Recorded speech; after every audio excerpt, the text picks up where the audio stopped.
and gentlemen, the President of the United States.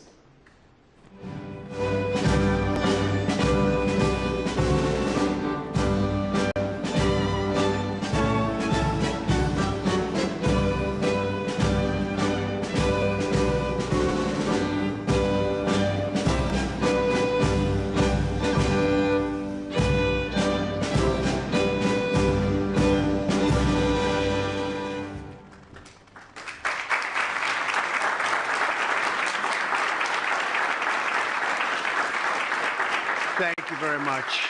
Please, thank you very much. Before we begin, I want to provide a brief report on the unprecedented success our country has been witnessing in recent weeks. Since even before the election, we've been making extraordinary progress. The American people gave us a clear mandate to save our country, and we won all 7 swing states by large margins, historic. Very importantly, we won the popular vote by millions and millions of votes. Also, all 50 states, as you know, shifted toward the Republican Party, and that's never happened before. All 50, every single one of them. In our first week in office, we set records, taking over 350 executive actions. That's not been done before. And it has reportedly been the single most effective opening week of any presidency in history. And we want to keep it that way. We want to keep it going.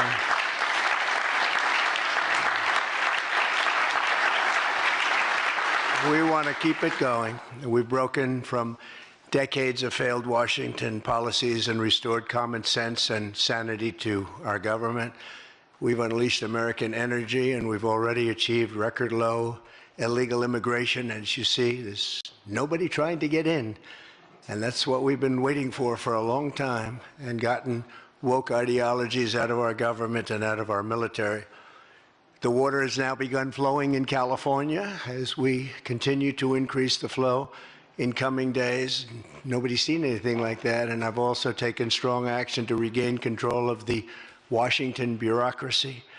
Just for clarification purposes, because it was incorrectly reported yesterday, we have informed the federal workforce, which they've looked to do for many years, that if they're working for the federal government, they must show up to the office on time and on schedule. We don't want them.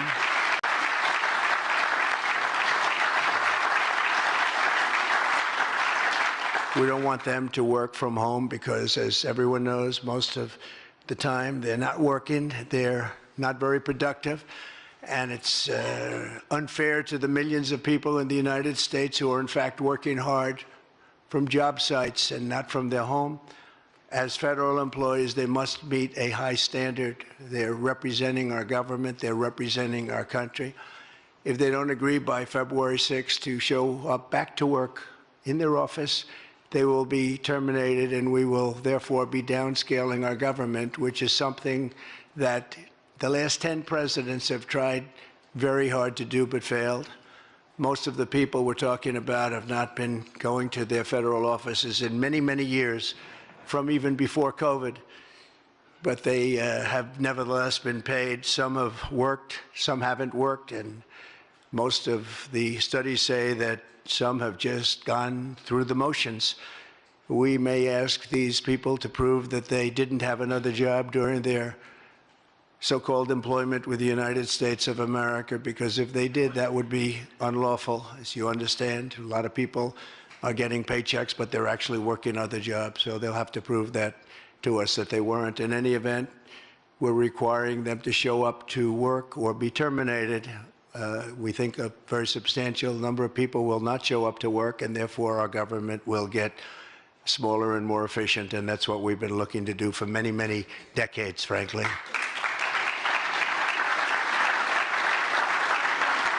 Thank you. In addition, there was a short-term pause or funding freeze on certain discretionary spending payments, such as government grants, only for us to quickly look at the scams, dishonesty, waste, and abuse that's taken place in our government for too long. As was explicitly stated, this in no way affected Social Security, Medicare, Medicaid, or other entitlements that Americans depend on. I've made abundantly clear from the very first day that I ran from office, that was a long time ago now, that's 2015. If you think about it, I announced in 2015 and we won in 2016. We did very well in 2020, but we did really well just recently. And I'm restating right now to correct any confusion that the media has purposely and somehow, for whatever reason, created Social Security, Medicare, Medicaid have not been affected by any action we're taking in any way, shape, or form. We are merely looking at parts of the big bureaucracy where there has been tremendous waste and fraud and abuse. In that process, we identified and stopped $50 million being sent to Gaza to buy condoms for Hamas. 50 million. And you know what's happened to them? They've used them as a method of making bombs. How about that? We stopped an attempt to make an illicit payment for illegal alien resettlement. We canceled $181 million in DEI training contracts. This is just for the training of people in DEI, which has been terminated and completely terminated. And we paused $1.7 billion in unauthorized payments to foreign organizations, including stopping more than $40 million that was on its way out the door to the very corrupt World Health Organization, which has not done its job and not done it properly. We also...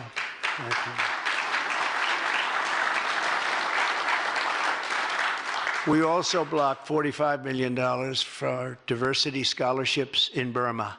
45, that's a lot of money for diversity scholarships in Burma. You can imagine where that money went. These were the types of payments, and many others. I could stand here all day and tell you things that we found, and we have to find them quickly because we want the money to flow to proper places. But these were the payments and types of payments affected by the temporary freeze, and the American people strongly support these efforts. I talked about it during the campaign, and they voted for us in record numbers. Every single day, we're now putting America first and fighting to get the most out of every single tax dollar for our great citizens. We've gathered this afternoon to take another historic action, however. In a few moments, the Laken Riley Act will become the very first bill that I proudly sign into law as the 47th President of the United States.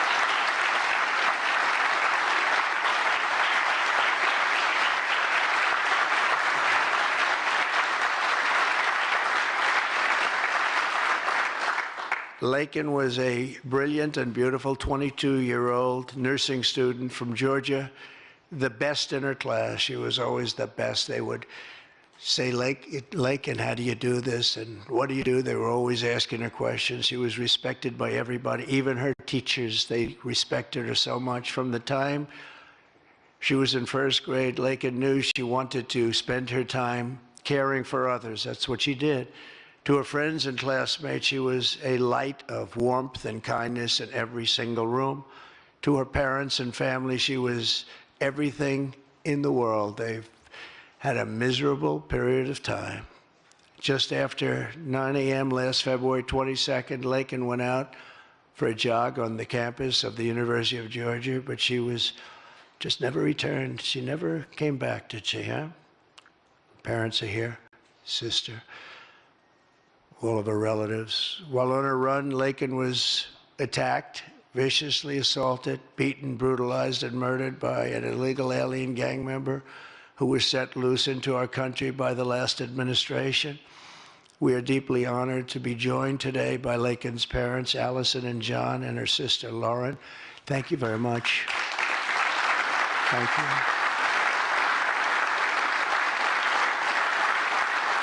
So sad. We were together right after that happened, and it's a tremendous tribute to your daughter, what's taking place today. That's all I can say, but it's so sad we have to be doing it at all. Thank you very much for being here. To Laken's family, we will keep Laken's memory alive in our hearts forever, everyone's hearts. With today's action, Her name will also live forever in the laws of our country, and this is a very important law. This is something that has brought Democrats and Republicans together. That's not easy to do. Laken did it. Laken did it. America will never, ever forget Laken Hope Riley. The vicious criminal who murdered Precious Laken was an illegal alien member of the barbaric Venezuelan prison gang known as Tren de Aragua.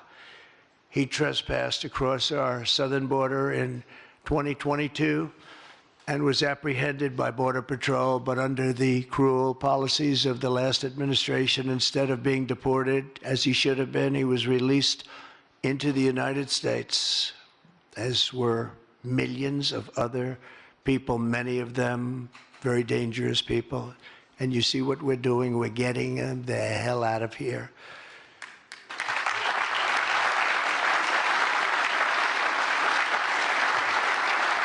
He was soon arrested again in New York City on charges of endangering a child, but because of New York City's deadly sanctuary policies, as we have in California and many other places, which we're going to end them, he was released again to reoffend. The Biden administration then provided this illegal alien criminal with a free, taxpayer-funded flight from New York to Georgia, where he was arrested yet again, constantly, this time for stealing from a Walmart along with his gang member brother, who was a bad one. Only after being released a third time by the U.S. law enforcement did this cold-blooded criminal go out in that fateful morning hunting for women on whom to prey. That's what he did. He hunted. It was like a hunter. And we're going to show him who the hunter is. This horrific atrocity should never have been allowed to happen. And as president, I'm fighting every single day to ensure that such a tragedy never happens again. We don't want this to happen.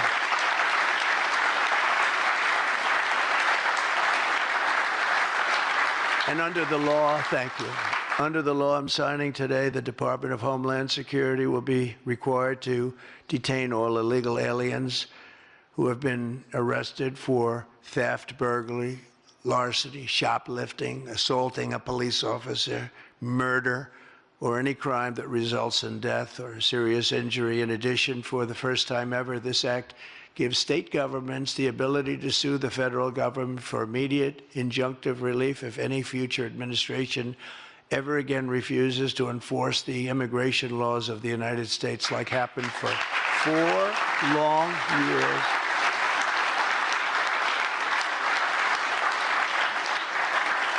And that was happening for 4 long years, frightful years. Amazing. You'd say, how can people do this? How can they allow this to happen? How can they allow criminals to pour into our country and then try and defend it? And they're still trying to defend it, but they can't. That's why I'm here instead of somebody else, actually. It's the biggest reason. I believe it's the single biggest reason. Inflation was horrible. Many things were horrible during that administration. When you look at what took place in Afghanistan, the way they got out, not that they got out, but the way, so many things were horrible. But to me, this was the worst of all. It's a landmark law that we're doing today. It's going to save countless innocent American lives. I want to thank every House Republican, every Senate Republican, as well as the 12 Senate Democrats and the 48 House Democrats who voted to pass this vitally important bill, and many of them are with us today, and I really do appreciate it. And I very much especially appreciate the bipartisan support. The Democrats, really a big percentage of them came through, and plenty of them wanted to. They probably felt they couldn't, but they really wanted to. That they don't understand that would have made them a lot more popular, would have made them a lot better with their people.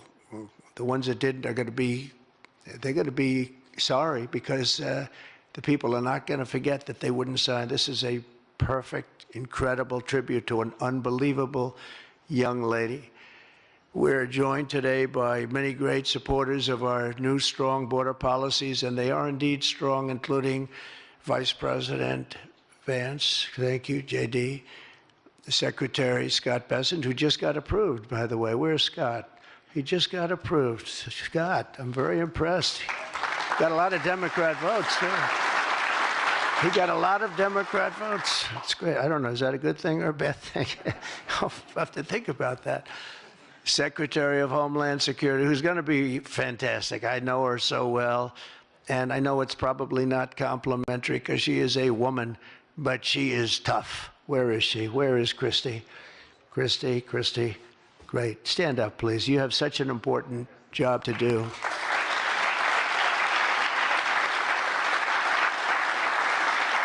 Really great. Thank you very much. And don't let that look fool you. That look is, she's tough, and she cannot stand what she's having to sit here and even listen to this today. Another one who's done a job like nobody that I've seen in a long time, Tom Homan. He's my friend, but he is something special. He's something special. Great. And Tom and Christy, the numbers are unbelievable. What's happened? It's like just shut down. Nobody thought that was even possible. It's just shut down. They showed an area that a year ago had thousands and thousands of people rushing into our country. And today there was nobody there. It was like a beautiful sight. And also Senate Majority Whip John Barrasso. Great guy, great guy. Thank you, John. And I also want to thank the bill sponsors, Senator Katie Britt. Katie, thank you, Katie. And Congressman Mike Collins. And Mike, you were fantastic from Georgia. He took this, he loves his state, and he took this very personally. So it's, thank you very much, Mike. As well as Senate Judiciary Committee Chairman Chuck Grassley. Chuck is here someplace. Chuck, thank you very much. You look great. And House Judiciary Committee Chairman Jim Jordan, who's a special guy, special man. And House Homeland Security Committee Chairman Mark Green. Thank you very much. Thank you, Mark. And we have many other congressmen and senators, but I'm not going to introduce because this is about your daughter. This is about something that's so important, and we're going to just go along. Thank you also. We have to say Burt Jones is in the room, and Burt is your lieutenant governor, and he was on this like you wouldn't believe. Thank you very much. I see you sitting there. Thank you very much.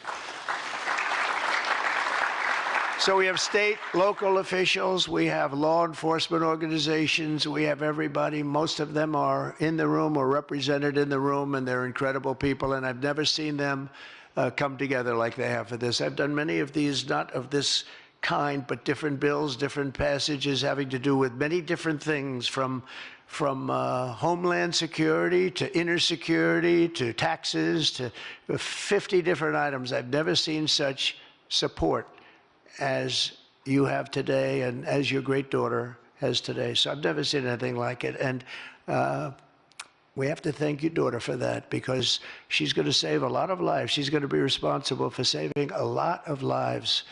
So I'd like to just say to the Angel families, I've been with them and they've been with me from 2015 when I first got this crazy idea in my head to run for president because we can do better as a country. I want to thank so many of the people that are here that have been the angel moms, and we call them angel moms, but they're angel families, fathers and sons and daughters, but they've suffered tremendously like you have for no reason whatsoever. I want to thank Alexis Nungari, the mother of 12-year-old Jocelyn Nungari, murdered last summer by 2 illegal alien gang members released into the United States by Joe Biden's open border stupid policies. And thank you very much, Alexis. I want to thank you very much. We had an amazing trip, and it was really special to meet you and your family. Appreciate it very much. So sad we have to be here, frankly. And Jocelyn, as you know, is in our hearts as she was then. It was an amazing day we had, a great day. But it was a day of celebration of somebody that unfortunately won't be with us. But she is with us now, you know that. Here also is Patty Morin, the mother of Rachel Morin, killed 2 years ago by an illegal alien who was let into our country by the last administration's ridiculous, weak policies. Open border, can you imagine? When I heard open border, I said, oh, that's terrible. They're going to release their prisons all over the world. They're going to release their prisons into our country. That's exactly what happened. Patty is joined by Rachel's brother, Michael, Rachel's daughter, Clementine, and sister-in-law, Shannon. Thank you all for being here. We appreciate it very much. Thank you very much. Thank you. With us as well is the loving family of Kayla Hamilton, a 20-year-old girl murdered in July 2022 by the MS-13 illegal alien gang member who is violent, vicious, and they knew it, and they didn't do anything about it. And I want to thank you to Kayla's mother, Tammy, and her grandmother, Kathy, and her stepfather, Jeremiah, very much. And finally, I want to thank others who have also suffered this horrible scourge that goes on with young people being killed, and other people too, but young people, largely young people being killed. Thank you to Scott Root, the father of Sarah Root, killed at 21 years of age. Think of that, 21, by an illegal alien. Shouldn't have been in our country, would have never been in our country if we were here. What a sad thing. To each of these angel families, we love you and we stand in awe of your courage and your strength. It's the toughest thing anybody has to go through. Many of the angel families here today were betrayed by the last administration and with its heartless and foolish and really very, very arrogant and very, very dumb policies. Policies that aren't even believable when you talk about common sense. I say we're the party of common sense, but the Democrats also, they have plenty of common sense, and that's why so many are here today and so many supported what we're doing. The very government that was supposed to protect their daughters instead opened our borders and transported the world's most dangerous criminals straight into their communities. They came from prisons and jails and insane asylums and mental institutions from all over the world, not just South America. People think South America. They come from all over the world. They come from every continent. And they came here by plane, and they were loaded onto buses, and they were driven right up to our border, and they drove right through the border, and nobody even said a word to them. And in those buses and those cars and those trucks were some of the meanest criminals anywhere in the world. As of last September, 425,000 illegal alien criminals were roaming free, including 13,099 convicted illegal alien murderers, of which about almost 50% killed more than one person, and they were roaming all over the country in our farms, in our cities. Under the Trump administration, we're moving with urgency and speed to get these vicious and violent criminals the hell out of our country and to restore law and order to our suburbs, our cities, and our towns. And we're going to do it with Tom and with Christy and with all of the people that are working so hard on this. This week, compared to a comparable time a year ago, think of this, the number of illegal border crossers has already fallen by more than 100%. And because the election was coming, they started getting a little bit tougher on the border. They tried to follow our policies, and they did much better, but it still was horrible. The numbers were still horrible, so that's 100% over those. They only did it because of the election, so they knew what they were doing was wrong. And those who do cross the border, and you're seeing that every time, all you have to do is turn on your television set or pick up a newspaper, or read any form of new media, because we have a lot of new media today, fortunately, that's letting the word get out. But they're watching these people be captured and removed from our country. ICE arrests have risen by 15 times in just a short period. And over the past 8 days, the heroes of ICE and Border Patrol, we can never forget Border Patrol. Those people, I've gotten to know so many of them. Our border czar, as you remember, never went to the border and never made a phone call. She was the border czar. She never made one phone call. They went to the heads of border. They went to the heads of ICE. Did you ever get a call? No. And she admitted she never made one call, but she was the border czar. And that's exactly what our border was all about. The heroes of ICE have arrested thousands and thousands of illegal alien criminals, including hundreds of gang members, traffickers, child predators, terrorists, and murderers. For the first time in history, we're loading dangerous and illegal aliens into military aircraft and flying them back to the places from which they came. You probably read about Colombia 2 days ago. They said, no, we're not taking them. I said, we're going to take them. You're going to take them. You're going to like it, too. You're going to take them.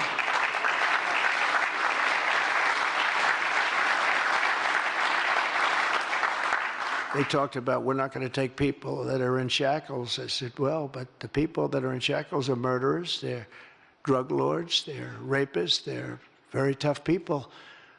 They make our criminals look like very nice people. That's about the only thing that comes out of this. And I say, could you imagine you're a pilot on the plane and you have your co-pilot and you're sitting there and you have 150 people, no shackles, and they like to murder people? This would not be a good flight.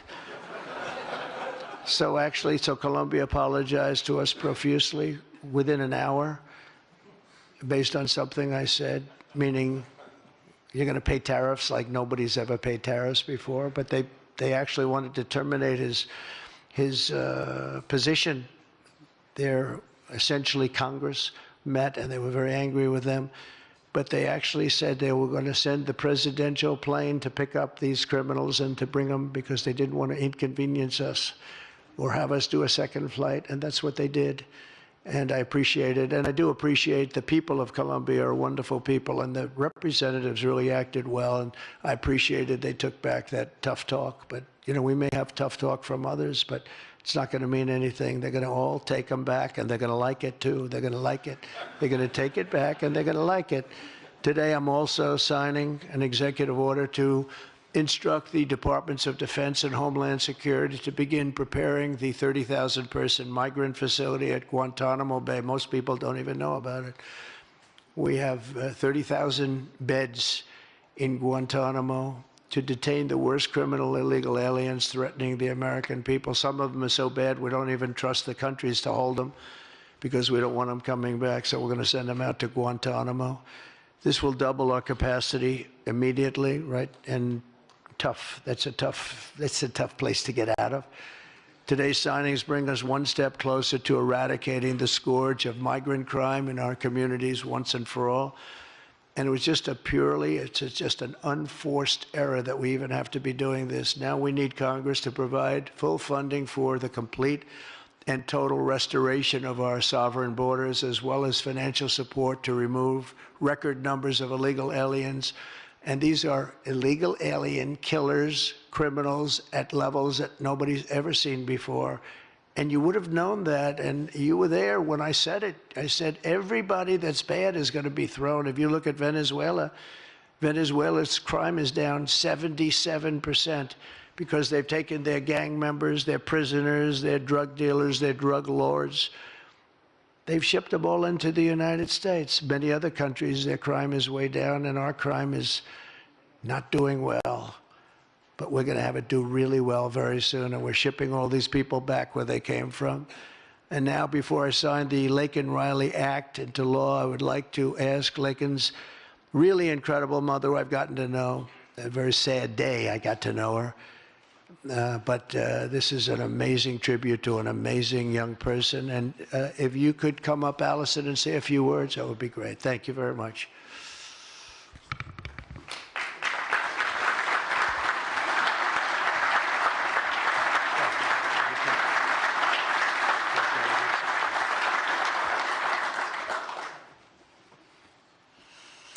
Thank you, President Trump. We would like to thank Senator Katie Britt for her diligent bipartisan work to get this bill through the Senate. We'd also like to thank Congressman Mike Collins for his unwavering passion and for leading on the Laken Riley Act from the start. Our family will forever be grateful for the prayers of the people across our nation and for helping to get this legislation into law. We also want to thank President Trump for the promises he made to us. He said he would secure our borders and that he would never forget about Laken. And he hasn't. He's a man of his word. We trust that he will fight for the American people. Most importantly, I want to thank our Lord and Savior, Jesus Christ, because without his sacrifices, Laken's story would have ended on that horrific day that she was taken from us. But because of him, we can continue living knowing that we will see Laken again. There's no amount of change that will ever bring back our precious Laken. Our hope moving forward is that her life saves lives. We're so thankful that her passion for helping others and her legacy for doing good in the name of Jesus Christ will carry on. Thank you. Thank you.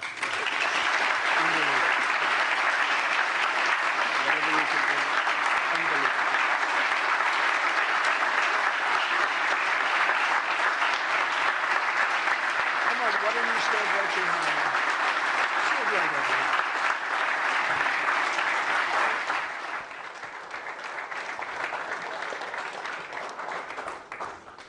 Thank you. We're going to sign this in honor of Laken Riley. Come on up here, some of the people that we love that have been so instrumental. Okay?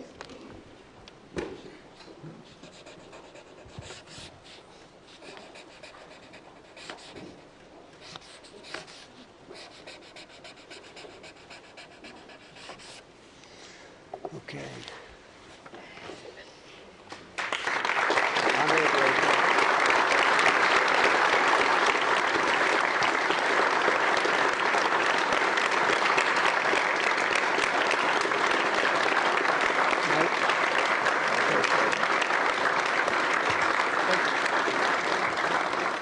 Thank you, everybody. Mr. President, government funding, can you take a quick question on government funding, the pause? I don't think this is appropriate time, really. I respect that, but I don't think it's appropriate. I can just tell you government is doing very well, and we're cutting way back, but this is not the appropriate time. Thank you.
Хотите участвовать в борьбе за свободу слова и гражданские права? Давайте строить информационный канал Tukets Video Production вместе. Мы не надеемся на монетизацию от захваченных социал-демократами платформ и боремся против монополии на информацию. Поддержите котов через Зelle, PayPal, Cash App. Подпишитесь на Patreon, X и Truth Social.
seems to have stabilized. At the same time, since your first rate cut in September, long-term mortgage rates have gone up by a full percentage point, back above 7%. I'm wondering, kind of looking forward, are you confident that activity will remain stable given how elevated mortgage rates are? How does it fit into your broader thinking about the economy? So, as you know, as we've reduced our policy rate 100 basis points, longer rates have gone up, not because of expectations, not principally because of expectations about our policy or about inflation. It's more a term premium story. So, and you know, it's long rates that matter for housing. So, I don't think I think these higher rates are going to they're probably hold back housing activity to some extent if they're persistent. We'll have to see how long they persist. So, you know, we control an overnight rate. Generally, it propagates through the whole family of asset prices, including interest rates. But in this particular case, it's all happened at a time when, for reasons unrelated to our policy, longer rates have moved up. Jennifer.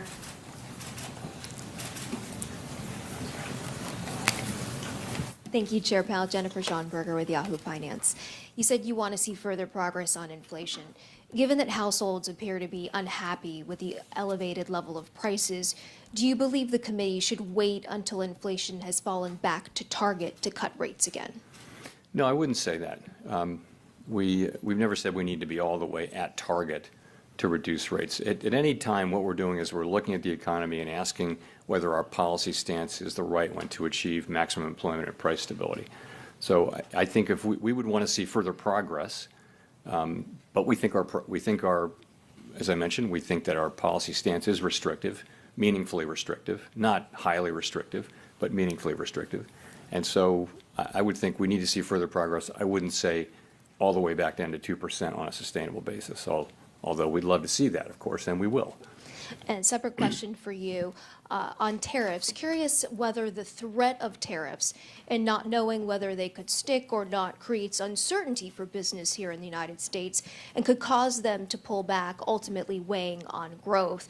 Does the threat of tariffs cause you to ponder your growth forecast? You know, I want to avoid commenting even indirectly on the conduct of tariffs. You know, it's not our job, and it's not our job to comment on the moves that people make. So I wouldn't want to criticize anything that's happening or really comment on it one way or another, praise it for that matter. It's just not our job. I do think that, you know, we found in 2018 there was a lot of work done on trade policy uncertainty. Trade policy uncertainty, if it's large and persistent, can start to matter for businesses making investment decisions and things like that. That's not something I'm observing today. It's very early days for this, but I think that did matter in 2018-19, and it's one of many things we'll be watching. Matt Egan. Thank you, Chair Powell. Matt Egan from CNN. Following up on Courtney's question from earlier about the stock market, how concerned are you, if at all, about potential asset bubble brewing in financial markets? How do relatively high market valuations factor into considerations about potentially lowering interest rates further? Is that something that's in the back of your mind? So we look at, from a financial stability perspective, at asset prices generally, along with things like leverage in the household sector, leverage in the banking system, funding risk for banks and things like that. But it's just one of the four things. Asset prices are, and yeah, I'd say they're elevated by many metrics right now. A good part of that, of course, is this thing around tech and AI, but we look at that.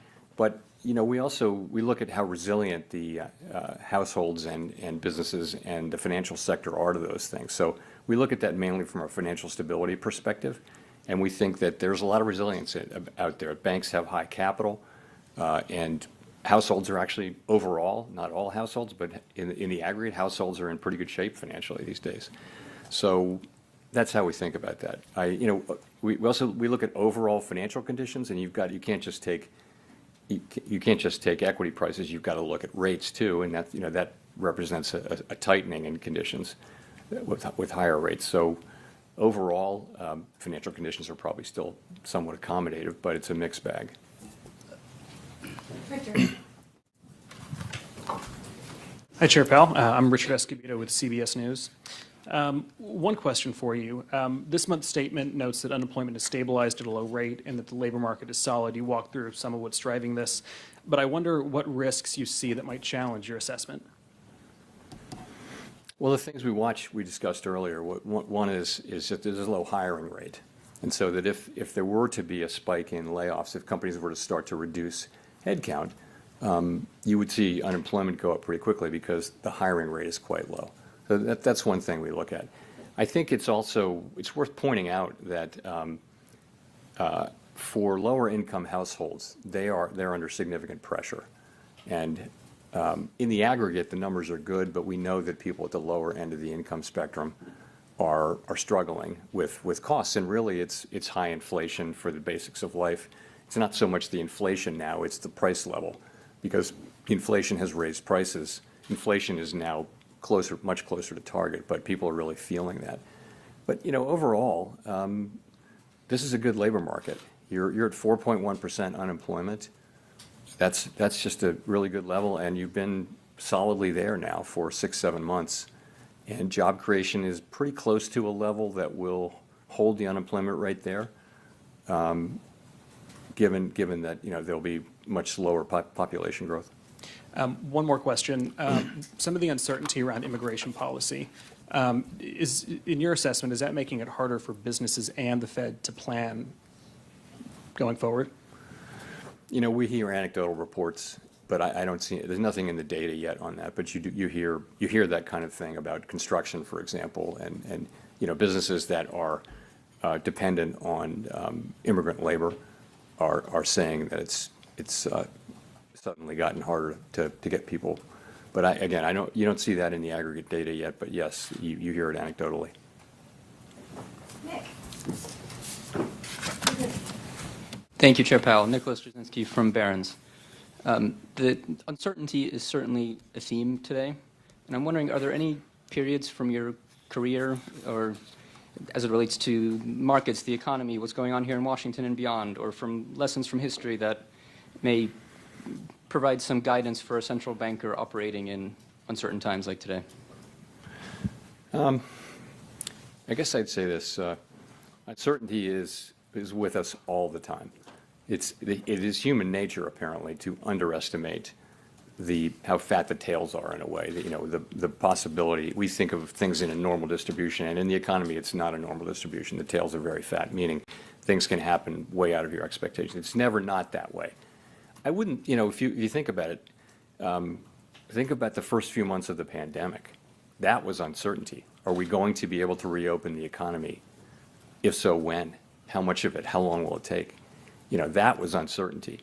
What we have now is a good labor market. We have the economy growing at 2 to 2.5%. Inflation's come down to now the headline inflation number was 2.6, and that's what the public experiences. We look at core because it's a better indicator of future inflation. So yes, the price level went up a lot for inflation, and people are feeling that, and they're not wrong. But so the kind of uncertainty we have is just a usual level of uncertainty about the economy, but then policies which are not for us to criticize or praise, really. Those are policies which people have been elected to implement. They're implementing them with a view to making a better economy. And so I wouldn't call this out as one of those times. I wouldn't compare it to the global financial crisis or anything like that, given that we have actually a very good economy right now.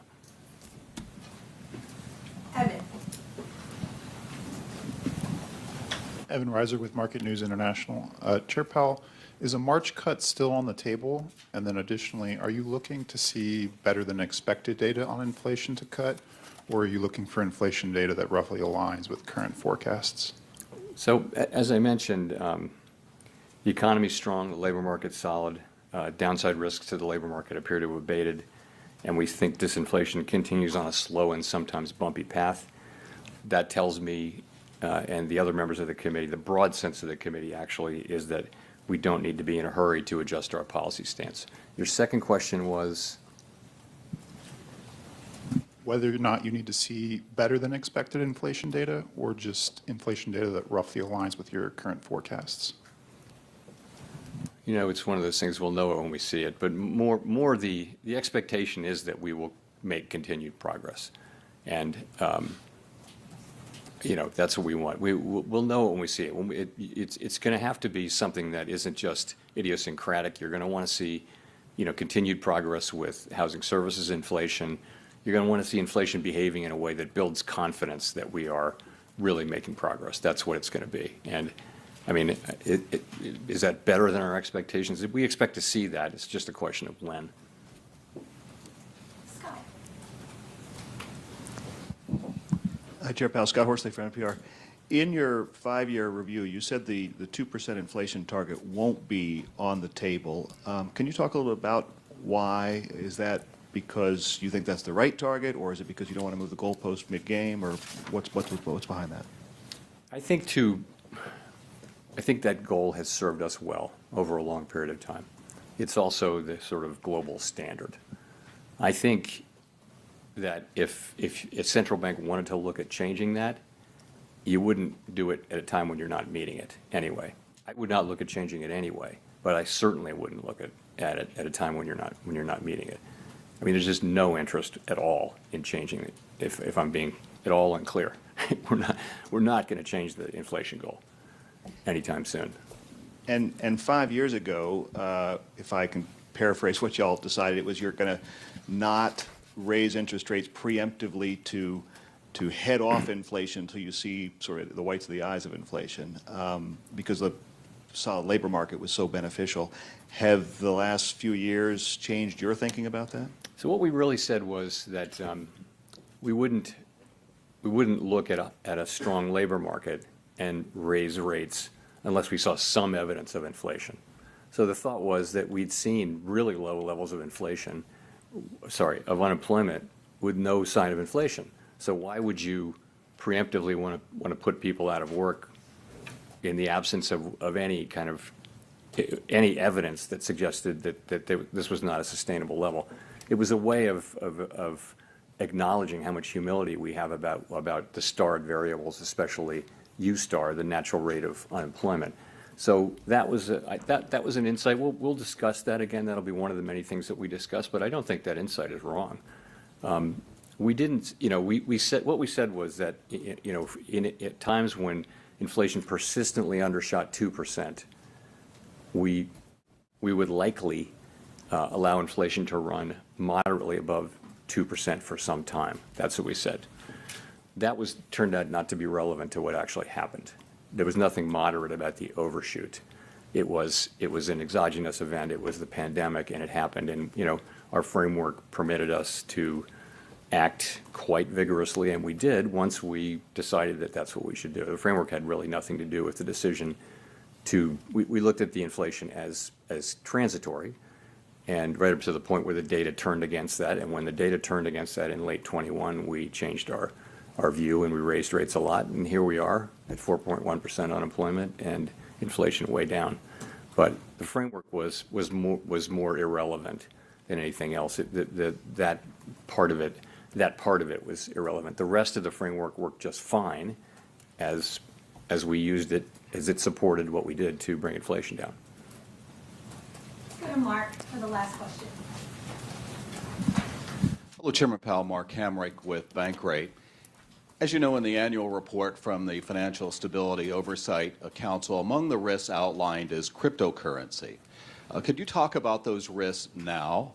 And regarding individuals and households, perhaps distinct from the concern about the financial system, do you worry that speculation in this unregulated asset class could hurt their financial well-being, or do you think it has a place in a household's portfolio?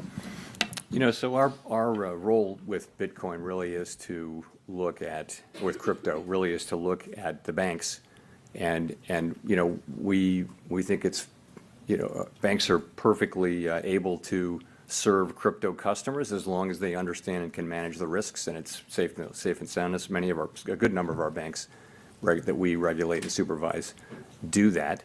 You know, the threshold has been a little higher for banks engaging in crypto activities. And that's because they're so new, and you know, we don't want to make the mistake. If you're making a choice to conduct that activity inside a bank, which is inside the federal safety net, with deposit insurance, then you want to be pretty sure that it's a safe and sound activity. So, we're not against innovation, and we certainly don't want to take actions that would cause banks to terminate customers who are perfectly legal just because of excess risk aversion, maybe related to regulation and supervision. So. And with respect to households and their inclusion in that asset class? That's kind of it's not really our bailiwick. You want people to be knowledgeable about the financial engagements that they have, and that's why we have the securities laws that we have. It's why if you read a mutual fund prospectus or individual stock prospectus, you want households to have the chance to understand the risk that they're taking. And I do think it would be helpful if there were a greater regulatory apparatus around crypto, and I think that's something Congress was working on quite a lot. We've actually spent a lot of time, with members of Congress working together with them on various things, and I think that would be a very constructive thing for Congress to do. Thank you.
taking the under. 9 and 15, 16. No, you don't get it.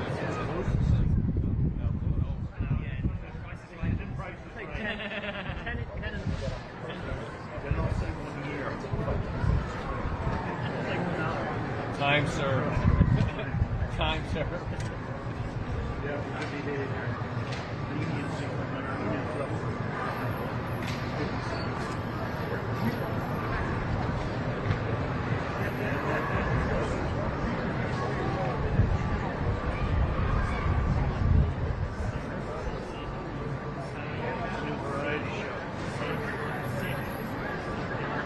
Like this, you gotta go like this.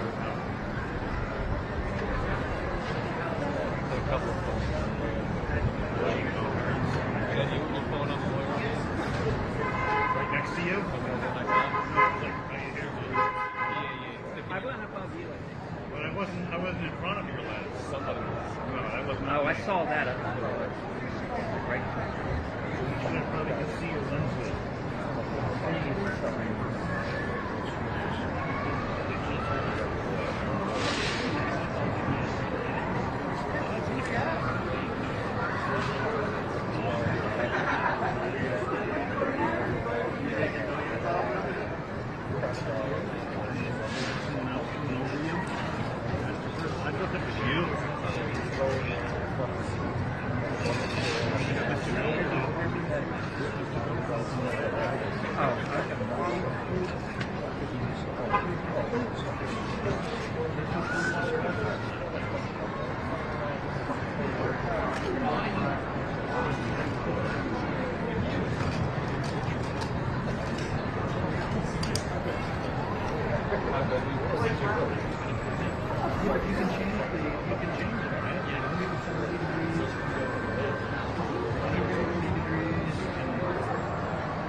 We can all just work it out, right?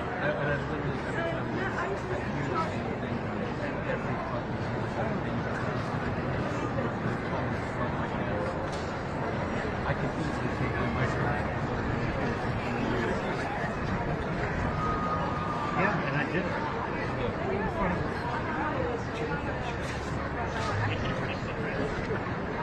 Why are we still filming?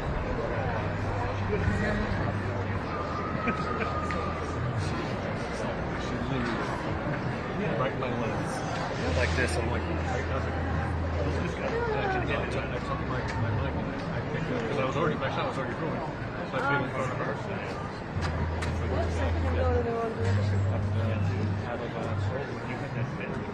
I didn't. you did.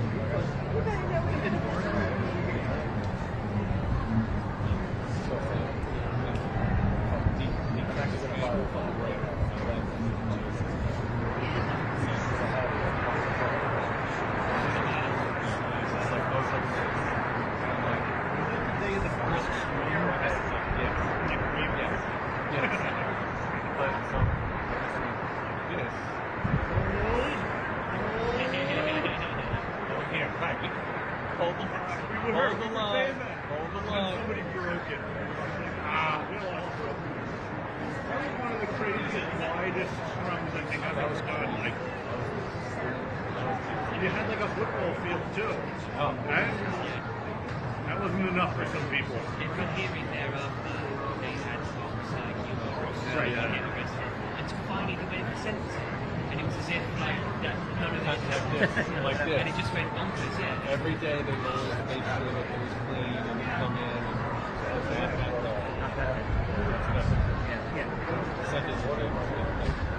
Well, no, actually, that was clean. That was That was the day he was picked up. Yeah, he was picked up by the FBI that morning. That was crazy. That was crazy. Because you show up and you're like, oh, this is great. You get like plenty of opportunities. You get more lenses.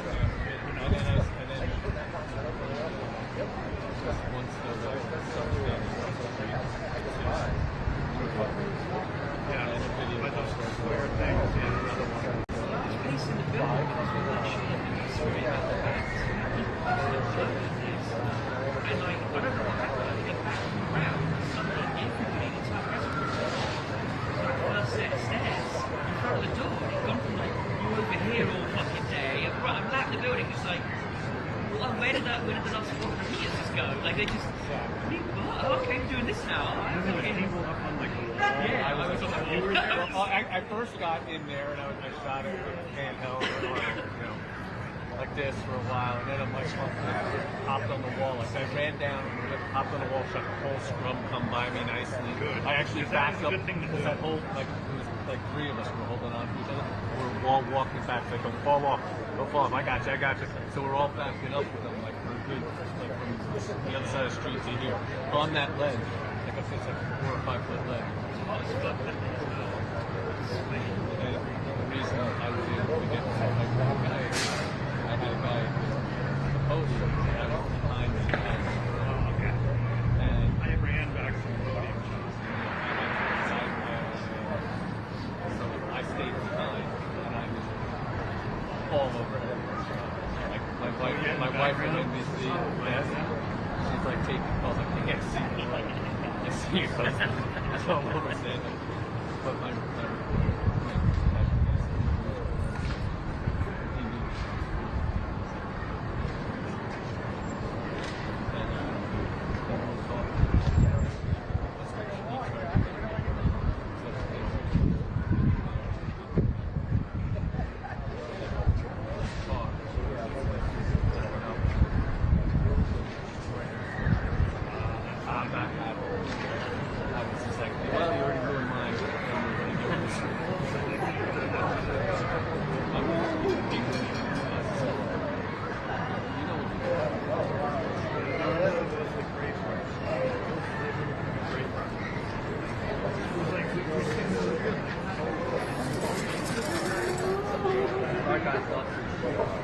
Oh, yeah? My shoe. That was something. They should have made it must have been 100 people upstairs. 50 cameras.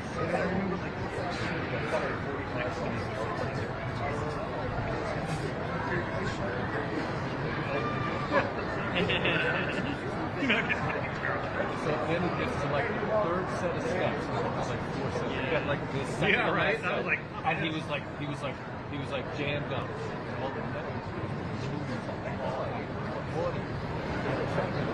George, there's a podium over here for you. Come on, cut your shit. And then all of a sudden everybody just stopped. And then like, we needed that. I've been hearing that often.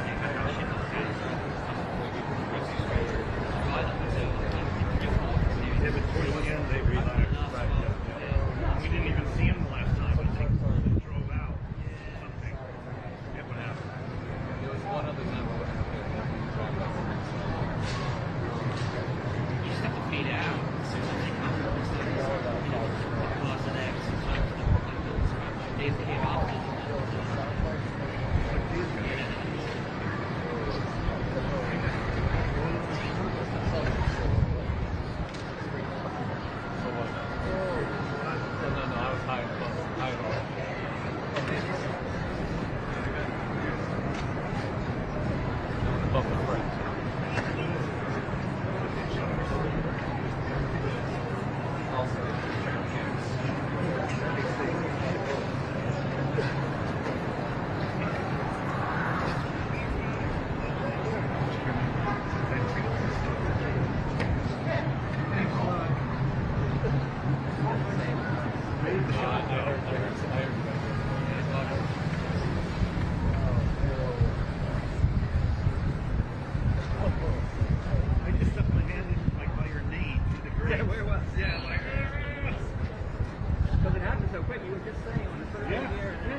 fathers, they had, they knew,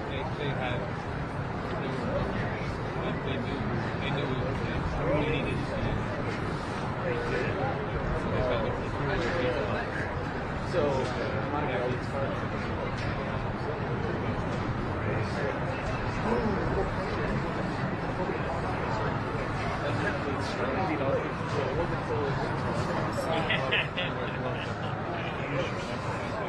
Especially if you have 100 people, that year, falling off.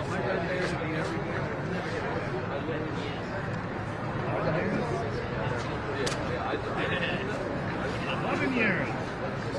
Good.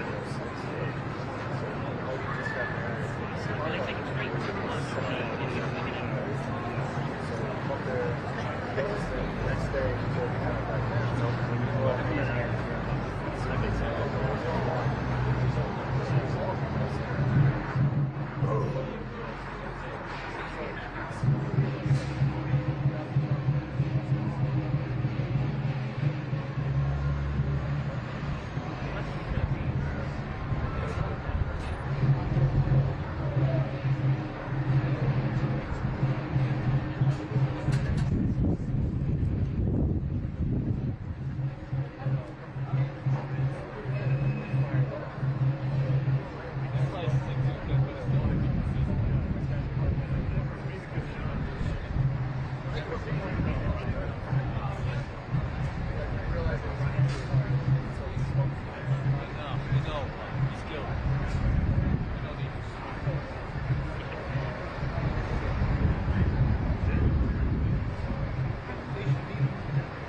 famously said.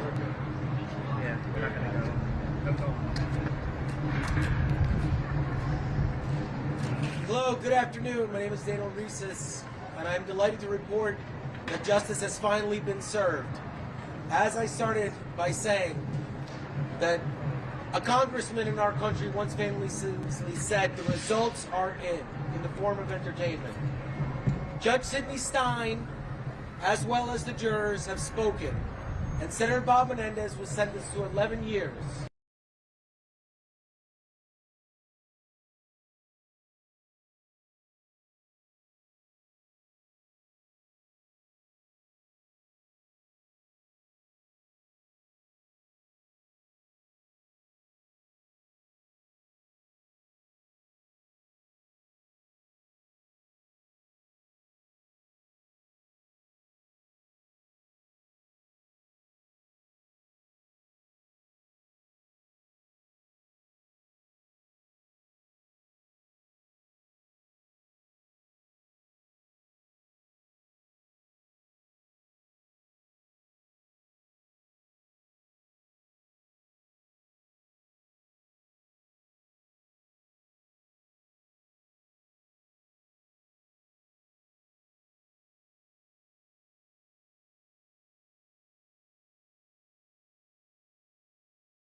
broken, and Senator Bob Menendez was sentenced to 11 years for the crimes that he had committed.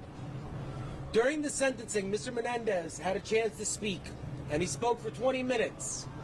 At no point did he one time have any form of remorse. At no time did he apologize for his actions. And for 20 minutes, along with another hour of his lawyer, the audience had to listen to a soapbox grandstand of a man who did nothing more than collect a massive pay salary to only end a 50-year career mired in disgusting fraud. And justice has finally been served.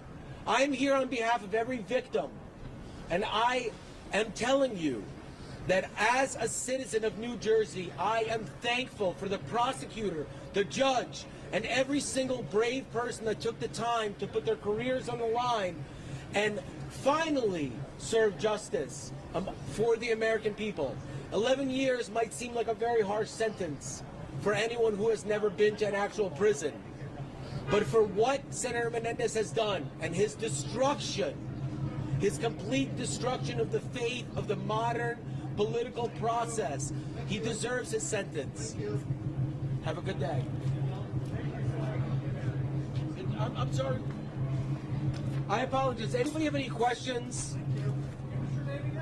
My name is Daniel Reeses. I represent every victim, every citizen that has ever supported the New Jersey government. I stand and I will continue to stand up against corruption. It was my court order that started the investigation into Fred Davies and bank fraud, which then created a ripple effect that opened the door to Pandora's box. And that door cannot be closed. We as citizens owe it to each other to investigate politicians who line their pockets while standing and pretending that they weren't lawyers. Senator Bob Menendez is not an immigrant. He's the son of an immigrant. The facts of this case have been morphed for the American public to somehow actually care slightly about a man who's abused his powers. If no one has any questions, have a great day. I very much apologize. I'm not in law enforcement. Those are these great men. They absolutely deserve the credit. The prosecutors who worked their butts off and actually spent a year and a half, if not 15 years, working to make sure that every American citizen who has no voice, who has been, for lack of a better word, screwed by the system, finally has a say. This is one of the most important days in American history. And we as citizens are stuck staring at our phones at repetitive content when in this courtroom, history was just made. This is the first time in American history that a sitting senator was convicted of a crime of this moral turpitude. My name is Daniel Reeses. I'm an absolute nobody. Thank you. I am nothing more than a citizen of New Jersey. And I applaud the prosecutor, the judge, and every single member of the media who does not suppress genuine content. I thank you. And I am supportive of your hard work.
pretty layered up.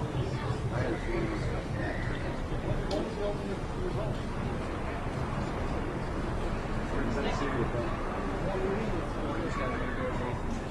Cool.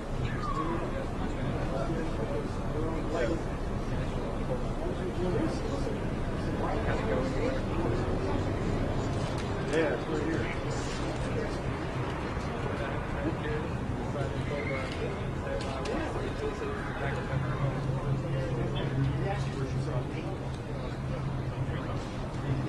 Oh, right on. I grew up in Gibson. My buddy's got a house in Eaton. Yep.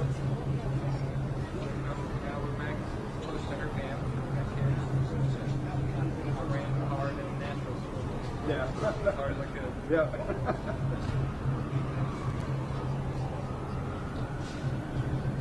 I was a kid, it was good.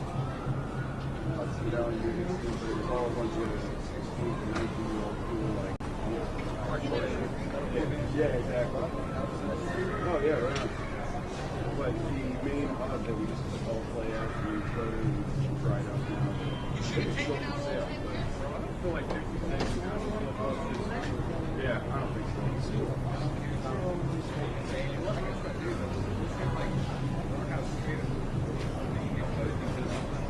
Right.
Secretary, now who would run a facility like that? He's already marked and secondary, and been there for decades. So we're just going to expand upon the existing Mike and Center. What actions has the master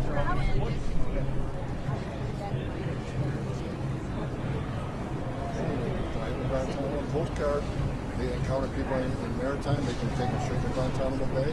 The worst of the worst, the civilian public safety threats, we can fly them, we can fly you. We're doing it. We're already doing it. We've got more. What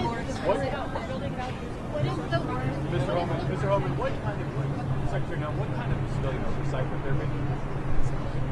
Yeah. The current civilian oversight that we have in our federal government today. We had an election in November that clearly said the American people don't want these criminals and dangerous individuals on our streets anymore. We're taking care of it. I think they said they wanted. Did they say they wanted a base? I have the neighbors or family members who are undocumented who are illegal. So the law applies to everybody. It applies to American citizens. It applies to people who come into this country illegally. You will be held accountable for breaking our laws.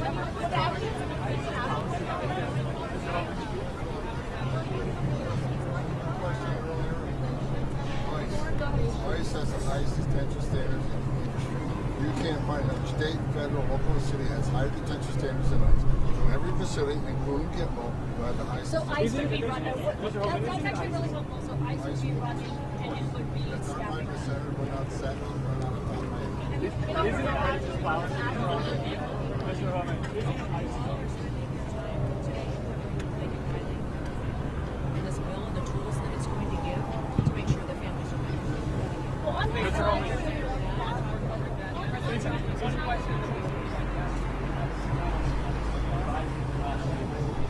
The bill or something else? We're working on that with reconciliation and appropriators in the House. I do think Isn't it ISIS policy that empowers people? What will happen to the remaining Guantanamo detainees?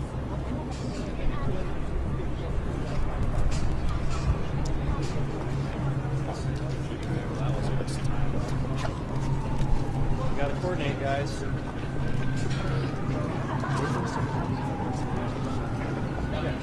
ISIS came back there. Good thing there's.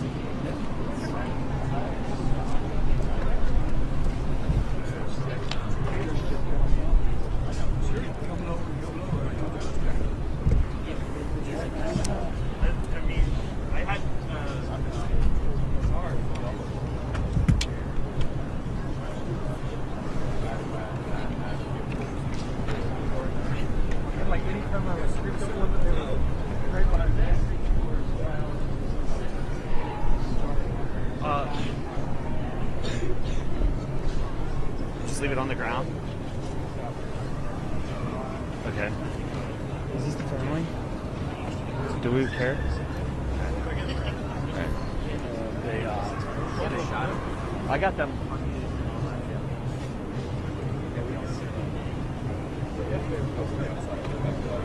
Well, we had an interview. Yes.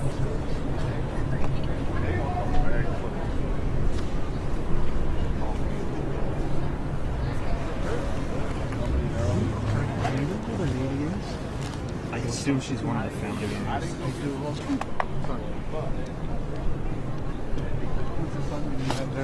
I don't.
through the Secret Service gate.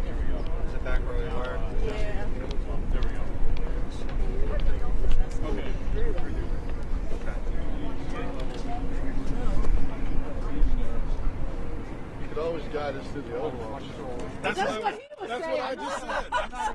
Hey, we think like politicians here, don't we? That's right.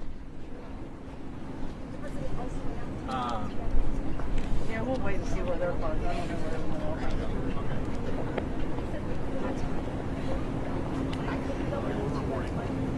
Yeah, it was 15th Street and... You gotta go.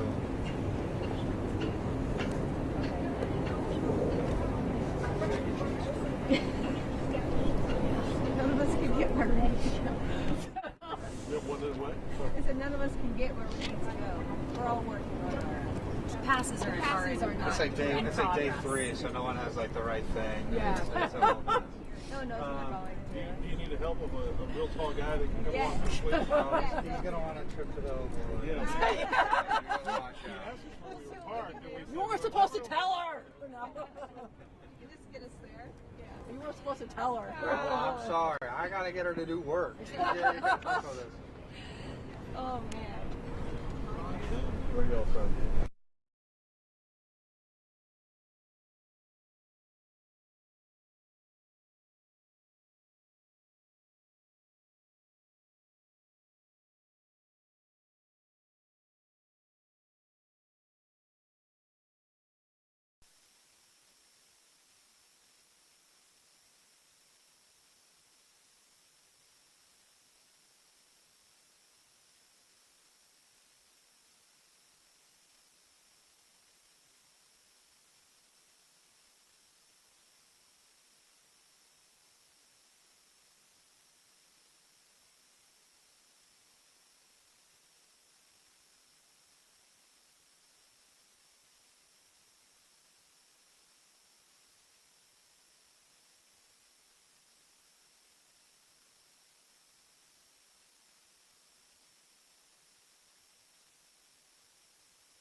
that one they did.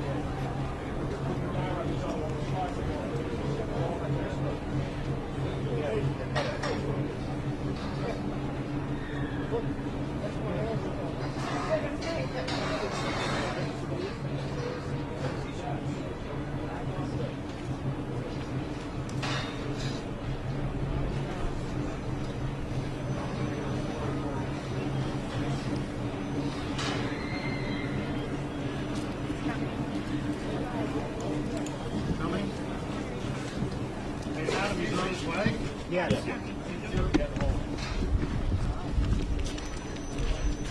Adam, just get really short if you can. Oh, shit.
Oh yeah, that's right.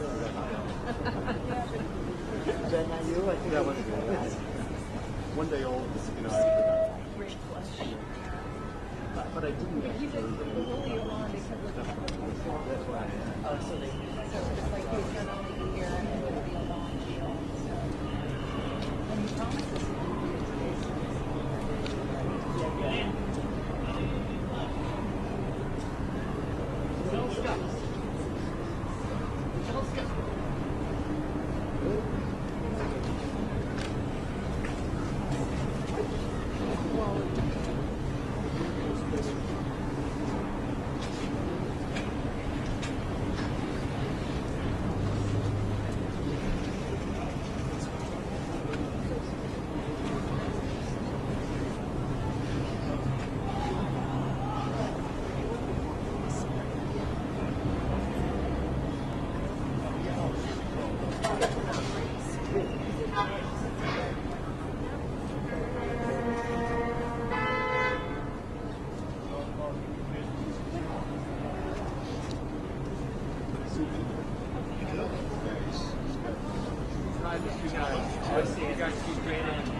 Which way is it? Right, on the right side, our right.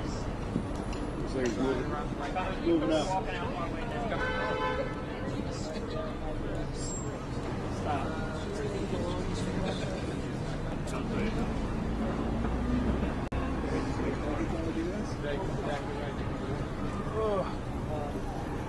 Move that door a little bit.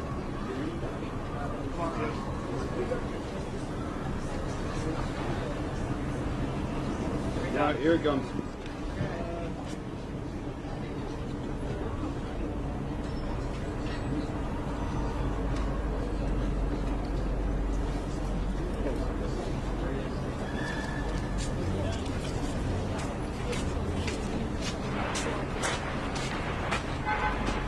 Good afternoon.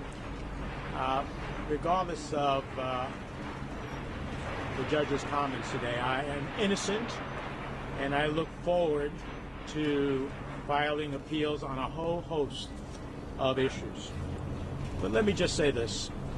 This whole process has been nothing but a political witch hunt by the Justice Department's NSD and prosecutors who are more interested in political scalps and preparing to run for public office, like Damian Williams. Only in the Southern District of New York could prosecutors send the jury illegal evidence that violates the judge's order and the Constitution's speech and debate clause, have no accountability as to who or how or what happened, claim that it was critical evidence when they were trying to convince the judge not once but twice that this was critical evidence, and then suggest that after they were caught that in fact it was unimportant. That's outrageous, outrageous, and unbelievable. Only in the SDNY could you embrace an FBI agent who was caught lying on the stand in order to make their case. Only in the Southern District of New York would prosecutors allow a witness to walk away from over 10 criminal charges, including defrauding the United States government, so that they can get him to lie on the stand. Welcome to the Southern District of New York, the Wild West of political prosecutions. President Trump is right. This process is political and it's corrupted to the core. I hope President Trump cleans up the cesspool and restores the integrity to the system. Thank you. You're a Democrat. How is this a witch hunt? How is this a witch hunt? Give me a break.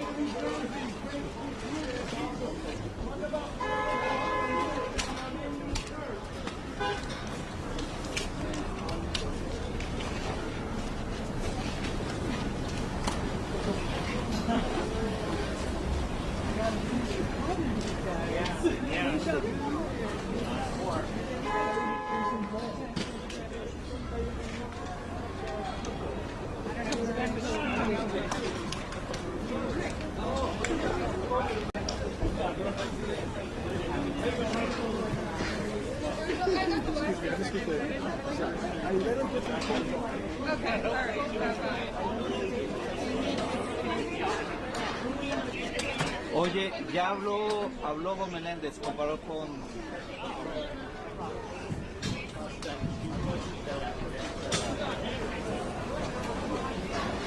No, he's trying to think favor to get a pardon, but it's our duty as journalists to figure out that